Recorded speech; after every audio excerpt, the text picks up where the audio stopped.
sois-tu saint. Au nom de Jésus-Christ de Nazareth. Amen.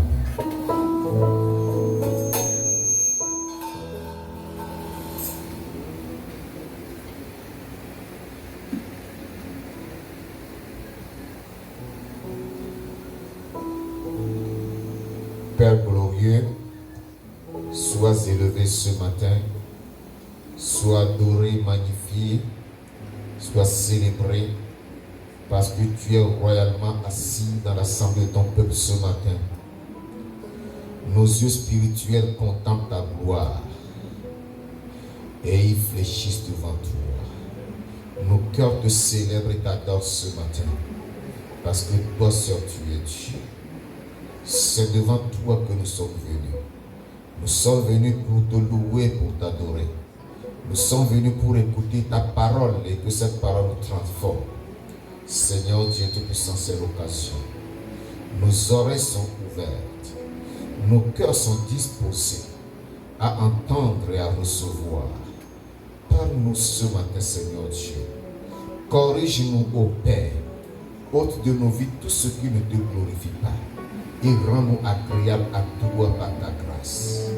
Aide-nous, Seigneur Dieu, à marcher dans ta voie, à marcher selon la façon que toi tu as voulu dès le commencement.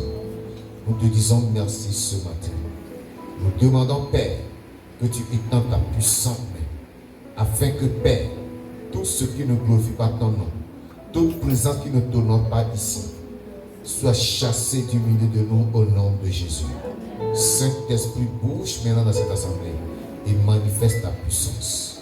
Viens parler à travers ton serviteur, car il n'est rien, il n'est qu'un souffle et il disparaît quand toi tu veux. Merci parce que je crois que tu l'as accompli. Reçois la louange et l'adoration. Au nom puissant de Jésus de Nazareth, nous avons prié. Amen. Veuillez vous asseoir que je vous bénisse. Tourne-toi vers ton frère, ta soeur, dis-lui shalom en lui serrant la main. Chaleureusement. Chaleureusement. Chaleureusement. Shalom, shalom, shalom. Alléluia. Soyez bénis ce matin. Maintenant, tu vas poser une question à ton frère. Tu vas lui poser une question.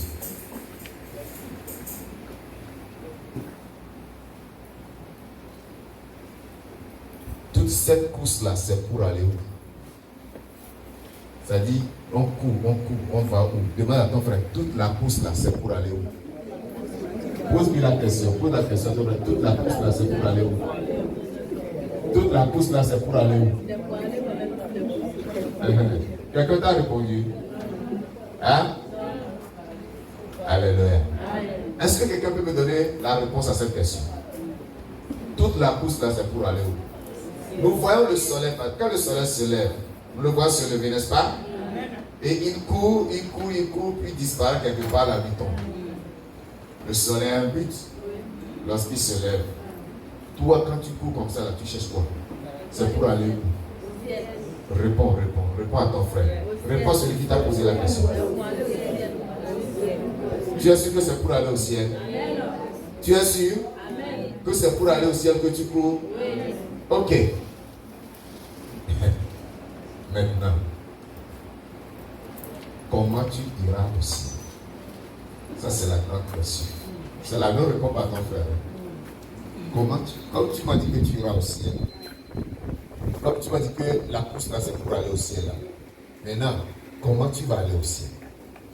Dans quel état? Dans quelles conditions? Des gens ont vécu sur la terre. Après, ils sont montés au ciel. Exemple, Enoch. Enoch a vécu un jour, il est monté au ciel. Élie, il a vécu un jour, il est monté au ciel. Toi, comment tu vas aller au ciel? Tu vas monter comme Enoch et Élie? Est-ce que tu vas monter au ciel comme Enoch et Élie?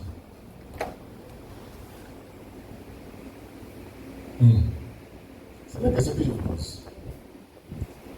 Tu ne sais pas. C'est ça, non? Qui est-ce que lui va monter comme Enoch ou Élie est monté? Qui est-ce qui partira comme ça? Personne. Ok. Vous savez, tout le monde veut aller au paradis. Tout le monde veut aller au paradis. Mais on dit quoi? Personne ne veut. Donc ce qui voudra dire que pour aller au paradis, il faut comment? Il faut mourir. Forcément. Que tu ne le veuilles pas. Tu ne peux pas aller au paradis comme Enoch ou Élie. Vous comprenez ça? À moins que la trompette sonne pour appeler les saints. Et même là, il faut que les morts en Christ ressuscitent d'abord. Ensuite, nous les vivants, nous serons changés et nous serons attirés à la rencontre du Seigneur sur les nuées. C'est ce que la parole enseigne. Alléluia. Amen. Une analyse de toutes ces questions que j'ai posées et ces réponses que j'ai essayé, vous et moi avons essayé de donner, me conduit à un thème ce matin. Généralement, les gens n'aiment pas entendre parler de la mort. Les gens ont peur de la mort. C'est pour cela qu'au lieu que je parle de la mort, je présente le thème « Souviens-toi de ton Créateur ». Alléluia. Souviens-toi de ton Créateur. Au lieu de dire que tu mourras, ou bien c'est sûr que nous allons mourir, je dis plutôt « Souviens-toi de ton Créateur ». Alléluia. Eh bien, nous allons ouvrir nos Bibles. Je veux que tout le monde soit à la page. Ouvrons nos Bibles dans Ecclésiaste. Ecclésiaste, vous allez voir Psaume. Après le livre des Psaumes, vous allez lire Cantique des Cantiques. Non, pardon. Cantique des Cantiques, c'est après. Et Psaume Proverbe, voilà. Et Ecclésiaste. C'est après Ecclésiaste que vient Cantique des Cantiques. Donc, Psaume, Proverbe, Ecclésiaste. Ouvrez vos Bibles. Tout le monde a la page? Ok. Je vais lire. Chapitre 12. Ecclésiaste, chapitre 12. Ouvrez le chapitre 12. Je ne sais pas si quelqu'un a une Bible différente. Il se peut que ce que je vais lire va se trouver, bien ne va pas se trouver dans ta Bible au chapitre 12. Dans d'autres Bibles, ça va se trouver au chapitre 11. Chapitre 11, à partir du verset 8 peut-être.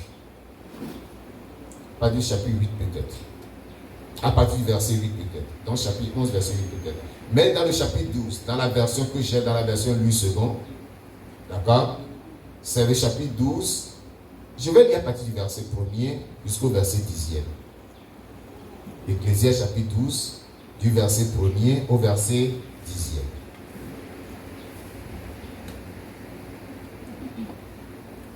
Tout le monde est à la page.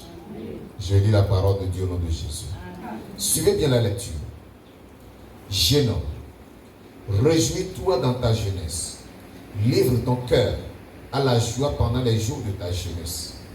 Marche dans les voies de ton cœur et selon les regards de tes yeux. Mais sache que pour tout cela, Dieu t'appellera en jugement. Bannis de ton cœur le chagrin. Éloigne le mal de ton corps, car la jeunesse et l'aurore sont vanité. Verset 3. Mais souviens-toi de ton Créateur pendant les jours de ta jeunesse, avant que les jours mauvais arrivent et que les années s'approchent où tu diras, je n'y prends point de plaisir.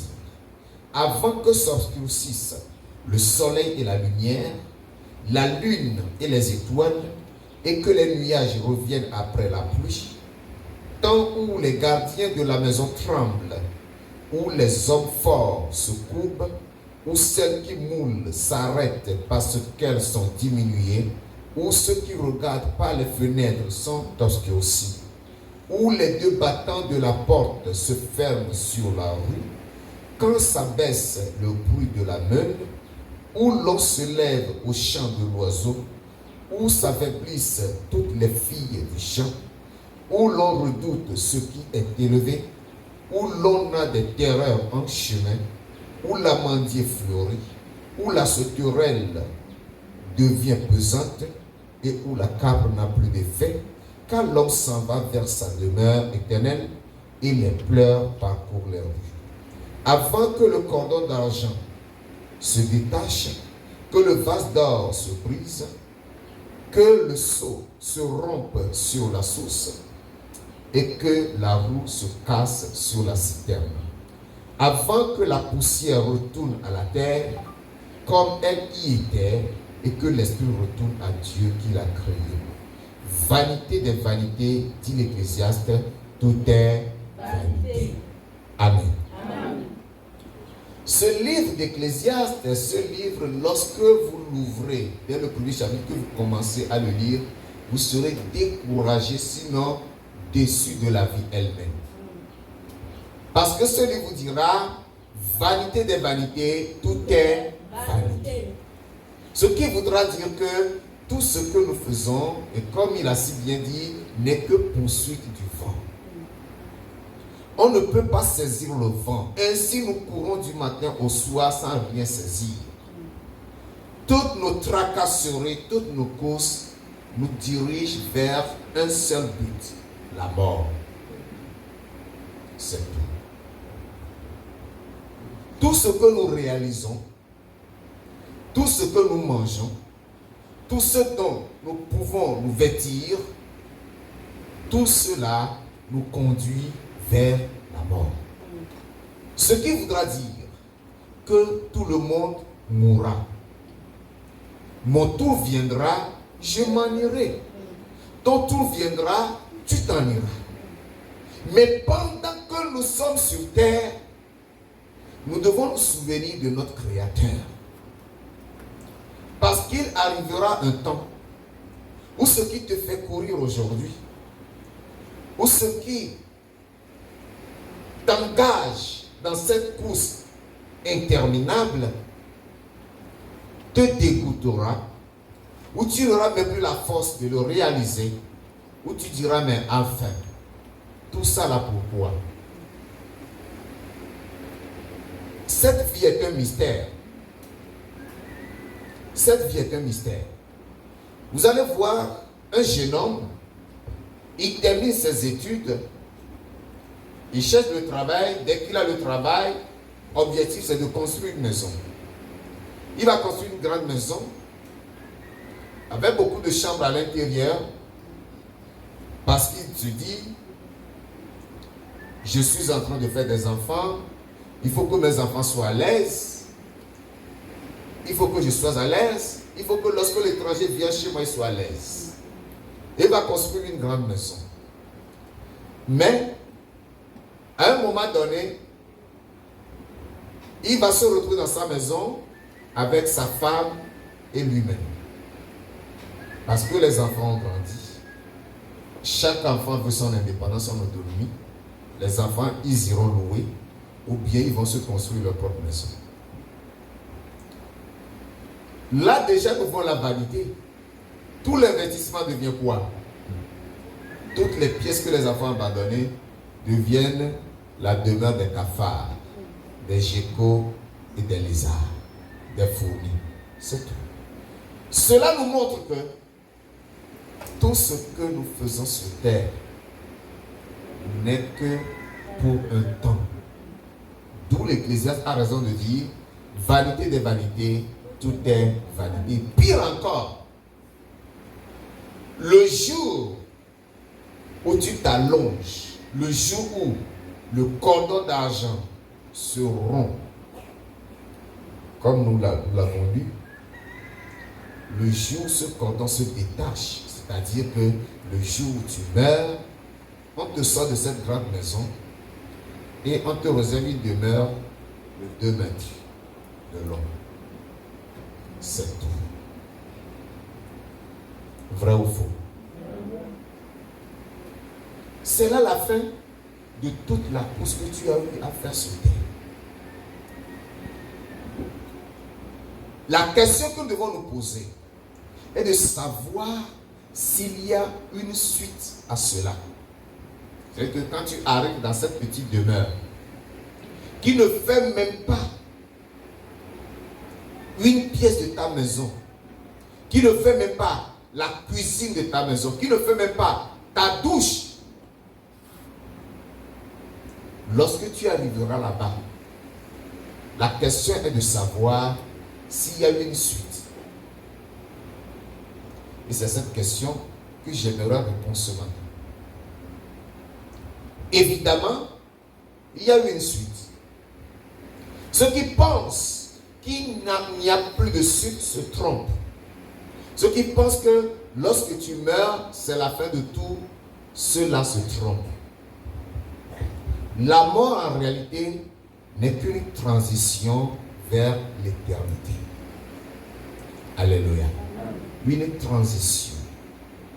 Je pense qu'aujourd'hui, tout le monde peut bien comprendre ce qu'on appelle transition au Gabon, parce que nous sommes dans une transition. C'est-à-dire que nous sommes en train de passer d'un gouvernement définitif qui a existé vers un gouvernement qui sera aussi définitif, c'est-à-dire qui sera issu ou qui sera établi par quelqu'un qui sera élu en 2025. Actuellement, nous sommes dans une transition vers ce gouvernement que nous attendons, ou bien vers ce président élu. Donc nous comprenons que la transition, c'est une phase de passage d'un point à un autre. C'est-à-dire que lorsque tu meurs, tu es en train de transiter vers une éternité. Je dis vers une éternité. Parce que lorsqu'on parle d'éternité, et c'est ça que je veux que nous comprenions, lorsqu'on parle d'éternité, les gens pensent aussi généralement que c'est le paradis. Non, l'éternité n'est pas le paradis seulement. J'ajoute seulement. L'éternité, c'est aussi et l'enfer et le paradis. Parce que l'enfer aussi est éternel. C'est un feu qui ne s'éteint jamais. Maintenant, ta destinée dépend du choix que tu as fait de ta vie. Alléluia. Amen. Dans le jardin d'Éden, Dieu avait planté des arbres. Et il y avait 2 arbres spécifiques qu'il a indiqués à l'homme. Il y a l'arbre de la vie et l'arbre de la connaissance du bien et du mal. L'homme avait le choix ou non de manger du fruit de l'arbre de la vie ou du fruit de l'arbre de la connaissance du bien ou du mal. Mais lorsqu'il a été séduit, il lui a été présenté le fruit de l'arbre de la connaissance du bien et du mal. Je laisse ça là-bas. Pour vous dire que si l'homme avait mangé l'arbre de la vie et le fruit de l'arbre de la vie et qu'il était resté obéissant à Dieu, la mort n'existerait pas. Parce que Dieu, en créant l'homme, ne l'a pas destiné à la mort, mais il l'a destiné à l'éternité, tout comme lui-même, il est éternel. Alléluia. Amen. Dieu est éternel. Il n'a ni commencement ni fin. Mais en créant l'homme, c'est pour faire vivre l'homme dans une éternité. Mais à partir du moment où l'homme a désobéi, le péché est rentré, eh bien, la mort aussi est rentrée. C'est de là que l'homme a commencé à mourir. C'est pour cela que vous allez remarquer que les premiers hommes ont vécu longtemps, jusqu'à plus de 900 ans. Mais après, ça ne fait que diminuer, jusqu'à ce que Moïse ait dit, la durée de l'homme, c'est 90 ans. Et c'est 70 ans plutôt. Pour les plus vigoureux, c'est 80. Au-delà, c'est quoi? Peine et douleur, souffrance. Tu deviens fardeau pour tes petits-enfants. Tu deviens fardeau pour ta famille. C'est pour cela que l'homme doit se souvenir de son Créateur. Que veut dire se souvenir de son Créateur? Dans la Bible, lorsqu'on utilise le mot se souvenir, le verbe se souvenir, c'est que on est appelé à se souvenir de quelque chose, c'est-à-dire que à faire quelque chose en raison de ce qui a été décidé. Dans Genèse chapitre 19, par exemple, il a été dit que l'Éternel se souvint de Lot. L'Éternel se souvint d'Abraham lorsqu'il détruisit Sodome et Gomorrhe. Il a fait du bien à Abraham. Il s'est souvenu de lui pour lui faire du bien. C'est à cause de son souvenir d'Abraham qu'il a préservé la vie de Lot. Alléluia. C'est à cause de ce qu'il s'est souvenu d'Abraham qu'il n'a pas détruit Lot dans le feu qui était tombé sur Sodome et Gomorrhe. Il a sauvé. De la même manière, lorsqu'on demande à l'homme de se souvenir de son Créateur, c'est que l'homme puisse vivre à la façon ou à la manière dont son Créateur a voulu qu'il vive au commencement. Comment est-ce que Dieu a voulu que l'homme vive? Dieu a voulu que l'homme vive dans l'obéissance à lui, dans la soumission à lui, dans la dépendance totale de Dieu. C'est pour cela que Ecclésiaste dira, jeune homme, réjouis-toi dans ta jeunesse, livre ton cœur à la joie pendant les jours de ta jeunesse, marche dans les voies de ton cœur et selon les regards de tes yeux. Mais sache que pour tout cela, Dieu t'appellera en jugement. La jeunesse est pleine d'énergie. La jeunesse court. La jeunesse veut réaliser ceci ou cela. La jeunesse a beaucoup de rêves. Mais attention, quand je parle de jeunesse,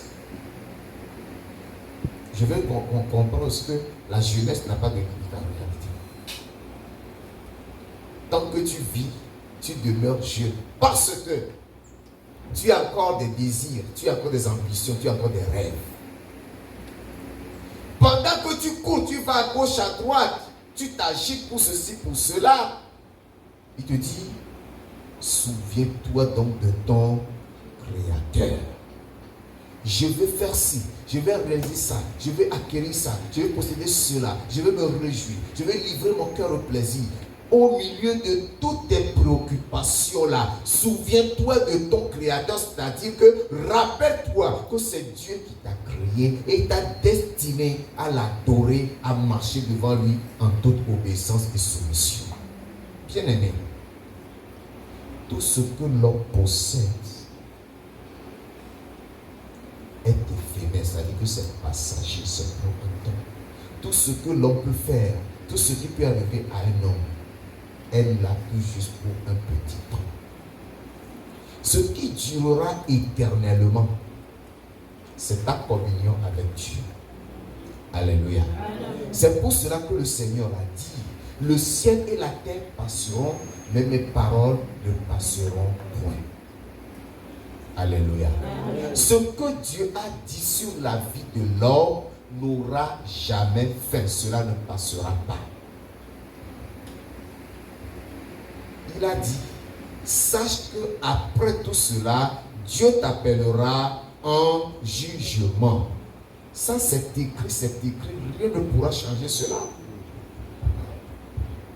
C'est écrit, c'est scellé, c'est marqué. Cela ne va jamais changer. C'est pour cela que l'auteur du livre des Hébreux nous dira dans Hébreux chapitre 9 au verset 27. Hébreux chapitre 9, le verset 27, il nous dira qu'il est réservé aux hommes de mourir une seule fois, après quoi vient le jugement. Est-ce que cette déclaration s'oppose à ce que nous dit Ecclésiaste chapitre 12, le verset 3? Non. Et Ecclésiaste chapitre 12, verset 3 nous dit, pas le verset 3 autant pour moi, le verset 1 vers la fin nous dit, mais sache que pour tout cela, Dieu t'appellera en jugement. C'est pour cela qu'il se fait le devoir de réveiller notre mémoire au verset 3 nous disant, mais souviens-toi de ton Créateur pendant les jours de ta jeunesse. Bien-aimé, pendant que tu vis, pendant que tu es sur terre, souviens-toi de ton Créateur. Ne vis pas comme si tu étais venu au monde par ta propre force, par ta propre volonté, par ton propre désir. C'est que c'est quelqu'un qui t'a créé. Et que tu reconnaisses ce pourquoi cette personne t'a créé. Alléluia. Amen. Ceci nous interpelle à faire la différence entre le bien et le mal, à rejeter le mal et à accepter le bien.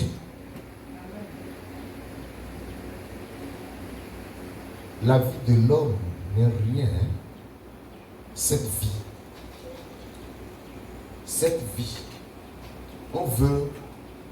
on songe, on rêve, on veut réaliser plein de choses, on veut posséder ceci, on veut avoir cela. La jeunesse qui est fougueuse, la jeunesse veut se réjouir, la jeunesse veut boire, la jeunesse veut fumer, la jeunesse veut la sexualité, la jeunesse veut ceci, cela.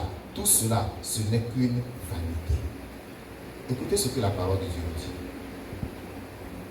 Concernant la vie là, c'est rien du tout. 1 Pierre chapitre 1, le verset 24. 1 Pierre chapitre 1, verset 24 dit, car toute chair est comme l'herbe, et toute sa gloire comme la fleur de l'herbe. Je ne sais pas si vous comprenez. Hein? Toute chair est comme quoi? Et toute sa gloire est comme quoi? La fleur de l'herbe. L'herbe sèche et la fleur tombe. Quand l'herbe sèche, la fleur demeure, n'est-ce pas? Non, la fleur tombe. Ce qui voudra dire que la nuit finit toujours par tomber pour tout homme, quel qu'il soit. Quel que soit le nombre d'années que Dieu te donne de vivre, la nuit finira par tomber. Vous voyez, le matin, les fleurs paraissent, elles sont très jolies à voir, n'est-ce pas? Mais dès que le soleil se lève, la fleur commence à faner. 2 jours, 3 jours après, vous retournez vers cette fleur, elle n'est plus. Elle est tombée. C'est ça la vie de l'homme. C'est ça la vie de l'homme. La vie de l'homme n'est rien du tout. La vie de l'homme, c'est rien du tout. C'est pour cela que nous devons résolument nous tourner vers le Seigneur. Bien-aimés, je voudrais vous faire comprendre quelque chose ce matin. C'est qu'il ne sert à rien d'être hypocrite. Alléluia. Amen. Dimanche, tu es chrétien, merveilleux. Et il y en a qui le sont que le matin, à l'heure où ils sont à l'église, assis, en train d'écouter la parole, ou debout en train de prier de louer.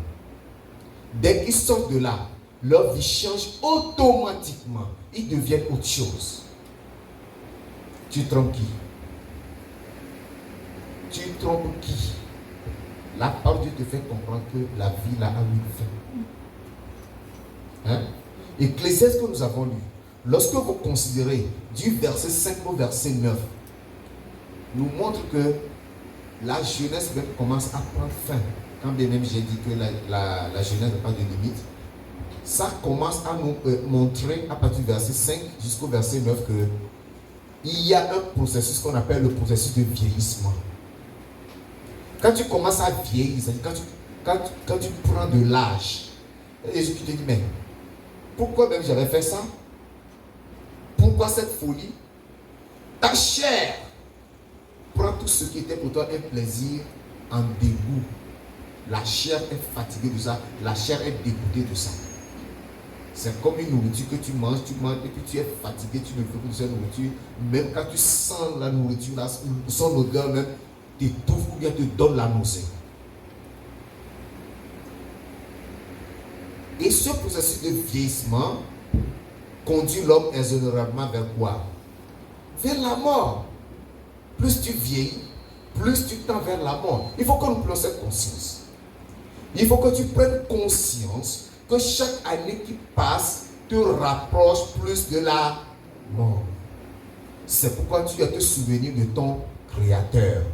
Tout en te rappelant qu'il est réservé à l'homme de mourir une seule fois, après quoi vient le jugement. Je ne sais pas pourquoi l'homme est partagé entre le péché et la sainteté. Pourquoi tu es partagé entre le péché et la sainteté? Sachant que le péché te conduit à la destruction, à l'enfer. Tu ne veux pas changer. Tu commets la fornication.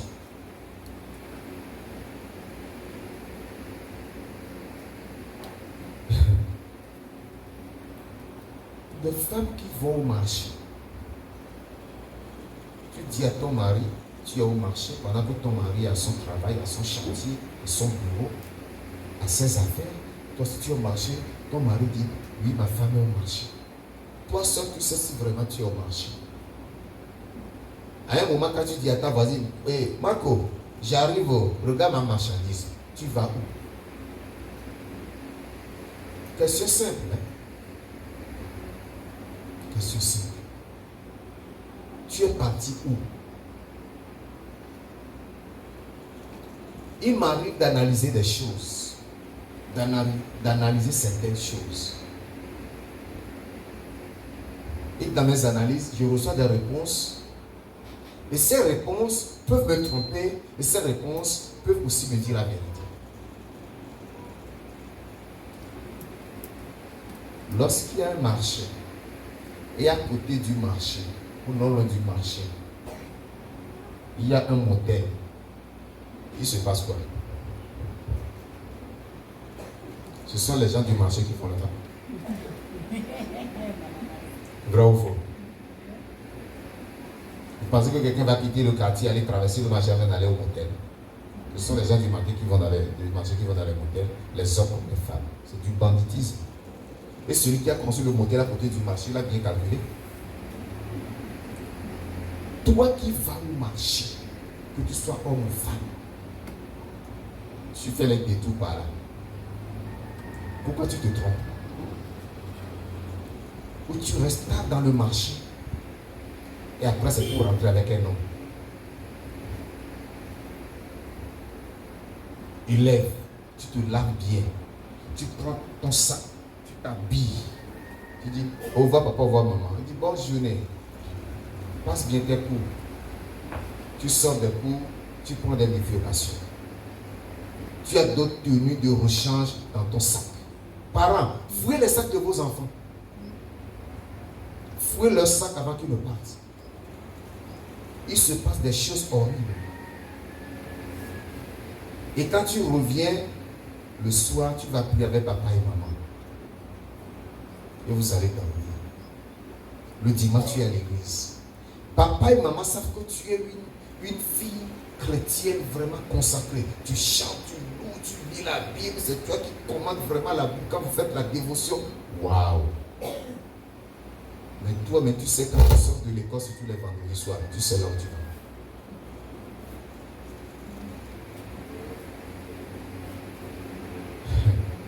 Mais sache que pour tout cela, Dieu t'appellera en jugement. La colère dans le cœur. Tu ne veux pas pardonner. Il m'a fait ça, je ne peux jamais oublier ça. Il a dit ça de moi. Je ne peux pas. Il m'a fait trop de mal. Je ne peux pas pardonner. Or, tu oublies que Dans la prière, tu dis, Père, pardonne-moi mes offenses, comme moi si je pardonne à ceux qui m'ont offensé. Ce qui veut dire que quand tu ne pardonnes pas, le Père ne te pardonne pas. Et tes prières ne sont pas exaucées. Parce qu'il dit, lorsque tu vas prier, que tu te souviens que, oh, mon frère a quelque chose contre moi. Arrête la prière. Va faire la paix avec le frère. Reviens prier, alors il va écouter tes prières. Mais toi, tu préfères garder rancune. Tu préfères enfermer ton frère dans ton cœur qui devient une prison. Et tu vas prier. Tu vas prier par là. Tu sais dire, oui, ça, aujourd'hui, j'ai bien prié. Tu sais que Dieu m'a exaucé. Et tu t'es exaucé. Cette prière n'est allée nulle part. C'est pour cela que nous devons changer de vie. Nous devons nous démarquer du péché.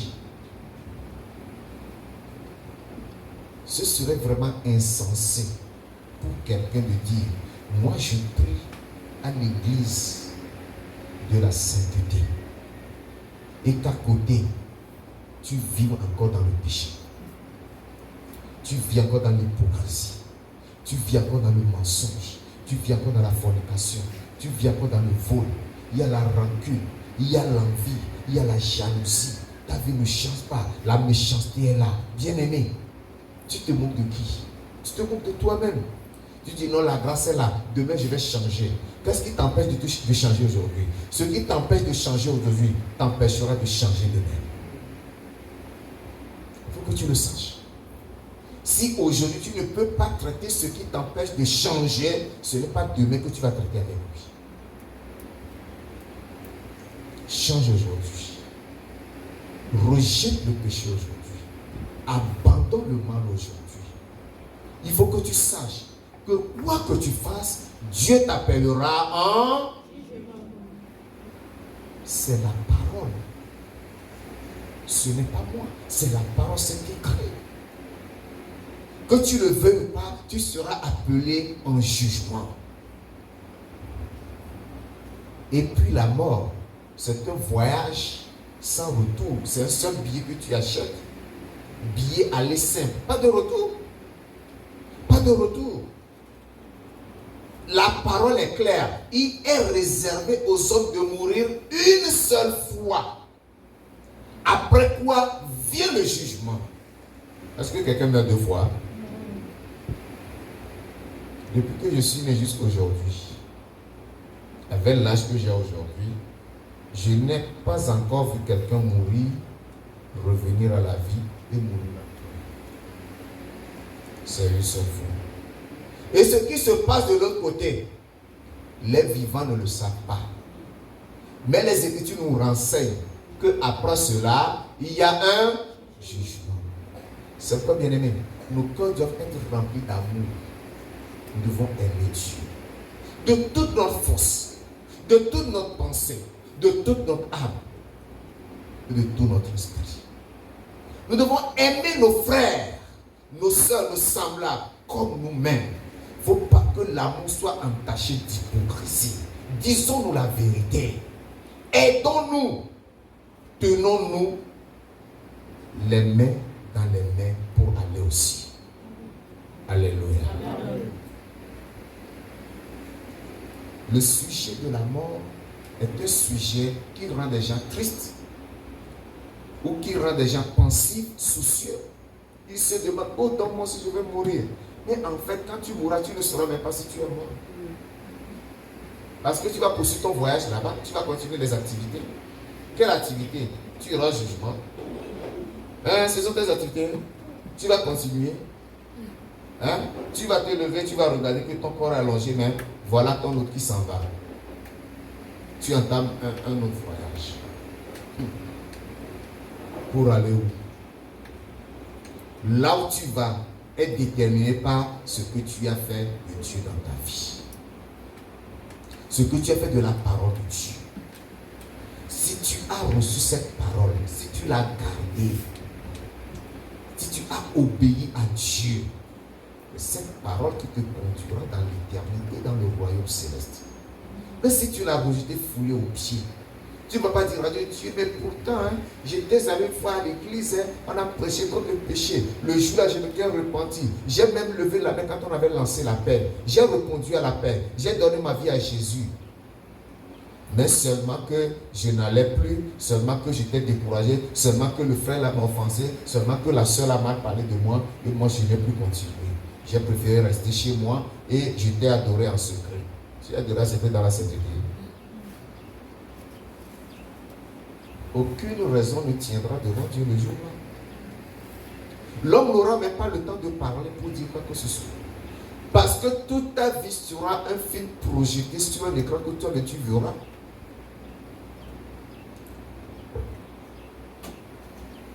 Retournons dans Ecclésiaste chapitre 12.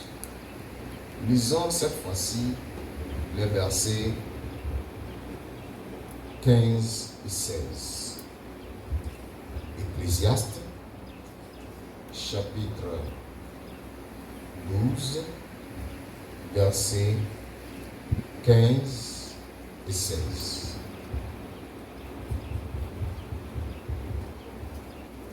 Écoutons la fin du discours. Crains Dieu et observe ses commandements. C'est là ce que doit faire tout homme. Car Dieu amènera toute œuvre en jugement au sujet de tout ce qui est caché, soit bien, soit mal. Alléluia. Amen. Alléluia. Amen. Arrivé ici, Ecclésiaste, après avoir découragé la vie, après avoir découragé l'existence, en disant vanité des vanités, tout est vanité. Il a dit, oh, tout ce que je désirais, j'ai obtenu. J'ai créé un jardin où j'avais domestiqué les animaux sauvages. J'ai créé des étangs. Il y avait toute espèce de poissons où j'allais me réjouir. Je me baignais. Tout ce que j'ai désiré. J'ai désiré avoir plusieurs femmes. J'ai toutes ces femmes.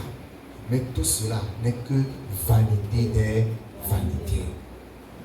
Et il nous dit ici, après tout le long discours que j'ai tenu, après toute la sagesse que j'ai étalée, écoutons la fin du discours. Tout cela mène à une conclusion. Crains Dieu et observe ses commandements. Et il ajoute, c'est là ce que doit faire tout homme. Alléluia. Amen. Crains Dieu et observe ses commandements.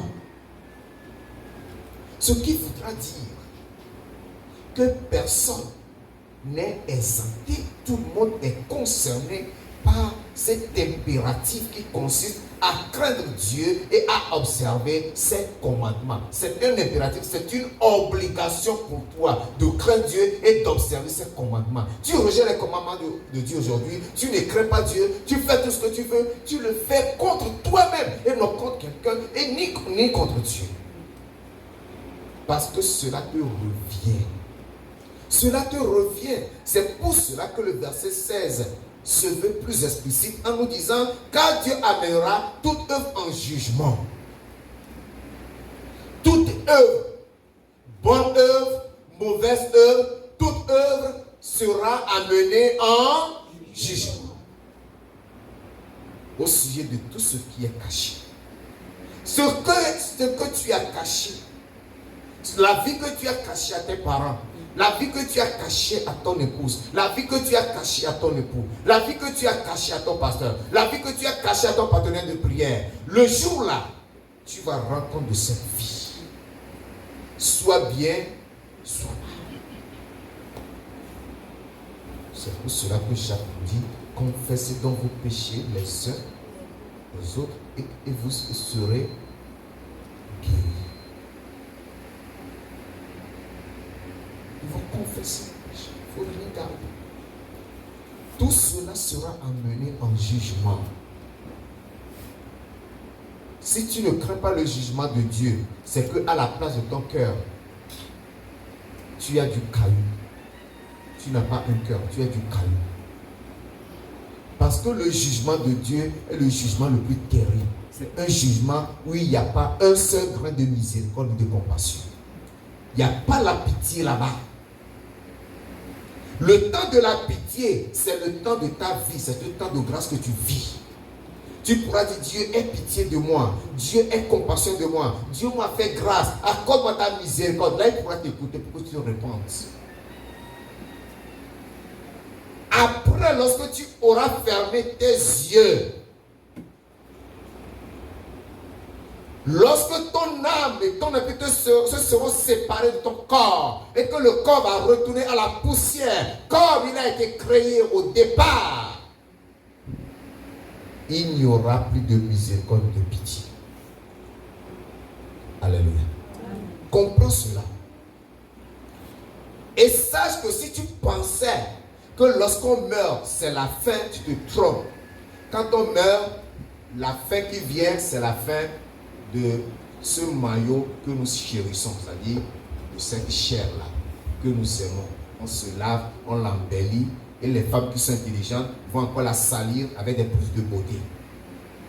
Tu te laves, tu vas encore mettre les rouges à lèvres, tu vas mettre les fards aux yeux, tu vas faire des trucs sur ton corps pour dire que tu t'embellis. Tu vas te salir davantage. Tu prends soin de ce corps. Mais ce corps, c'est de la poussière qui va retourner encore à la poussière. Cette partie qui vit éternellement, qui retournera à Dieu, on l'ignore, on n'en prend pas soin. C'est notre esprit, c'est notre âme. L'esprit retourne au Créateur. Et l'âme comparaît devant le jugement de Dieu. Parce que ta pensée, tes émotions, ta volonté, tes sentiments, c'est dans ton âme. C'est ton âme. C'est ton âme qui les exprime.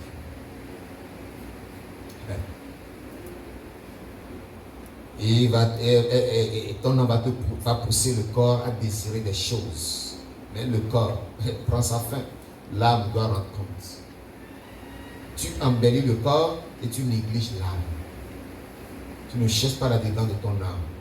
Tu ne cherches pas que ton esprit, qui est censé être en communion, en relation avec Dieu, demeure dans cette relation avec Dieu. Tu le détaches même de cette relation. Ce n'est pas notre corps qui est en communion avec Dieu, mais c'est notre esprit. Nous devons permettre à notre esprit de jouir de cette communion. En quoi faisant?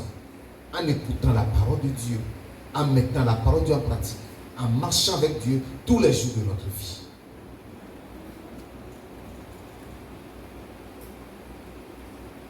Je vais te rappeler qu'il est réservé aux hommes de mourir seule fois, après quoi vient le jugement. Et la fin du discours nous interpelle à faire quoi? À craindre Dieu et à garder ses commandements.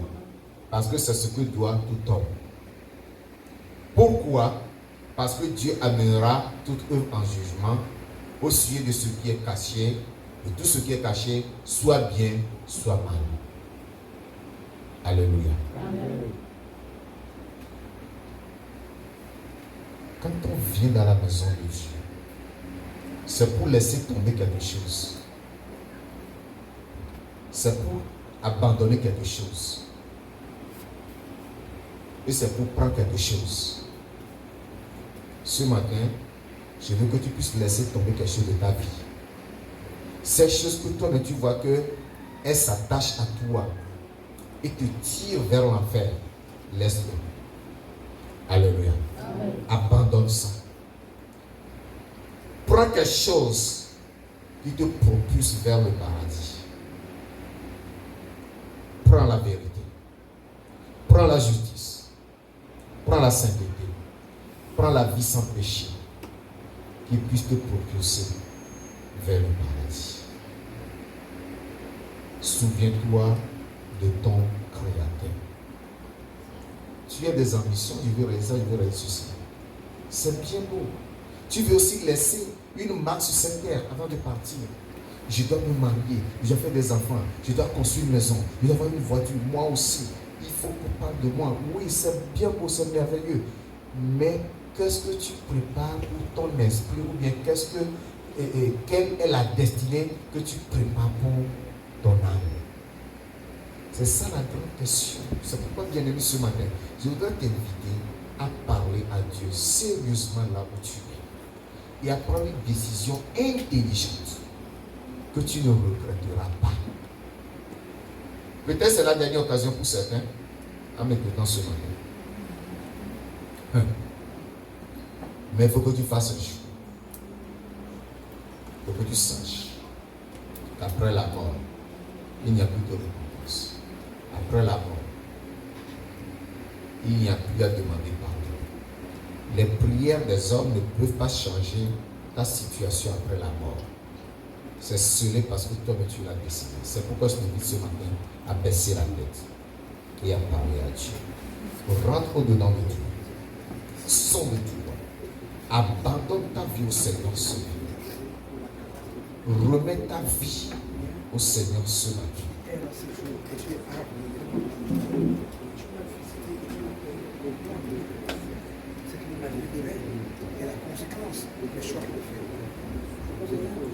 Fais un choix clair et intelligent ce matin. Prends une décision ferme ce matin. Bien-aimé, souviens-toi que Jésus-Christ est venu mourir pour toi.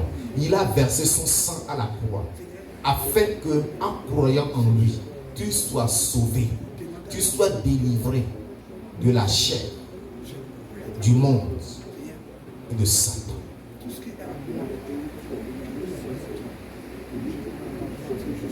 Alors va à Dieu ce matin. Abandonne cette chose, ce péché, cette vie secrète que tu mènes, que toi seul tu connais, que toi seul tu maîtrises. Abandonne cette vie ce matin.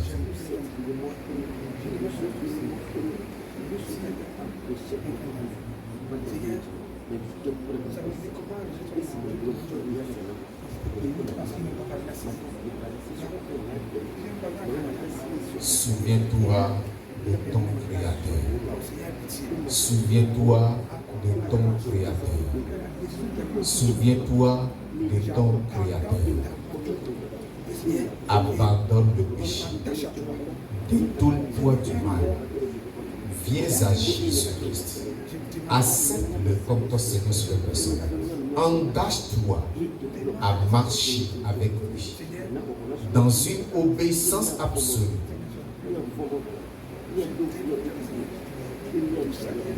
Dans la vérité, dans la justice, dans la sainteté. Bien-aimé,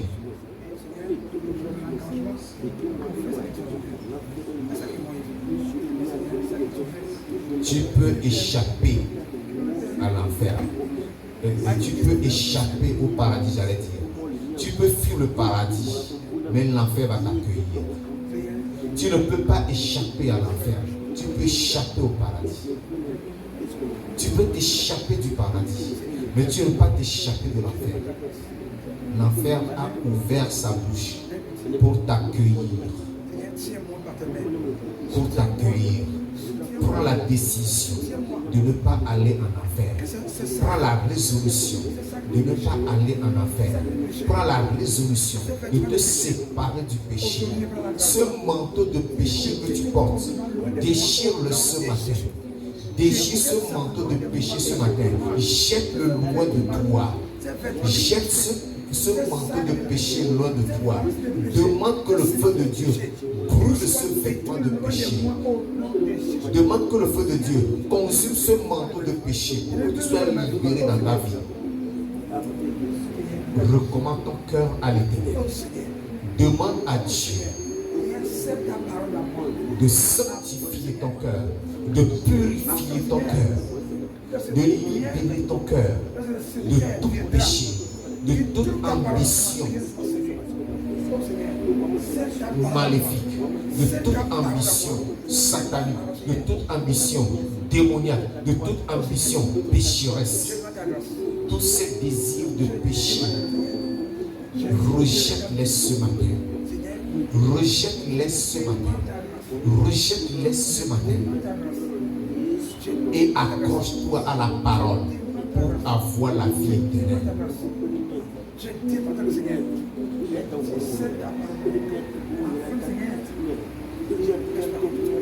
Au nom de Jésus-Christ, nous prions.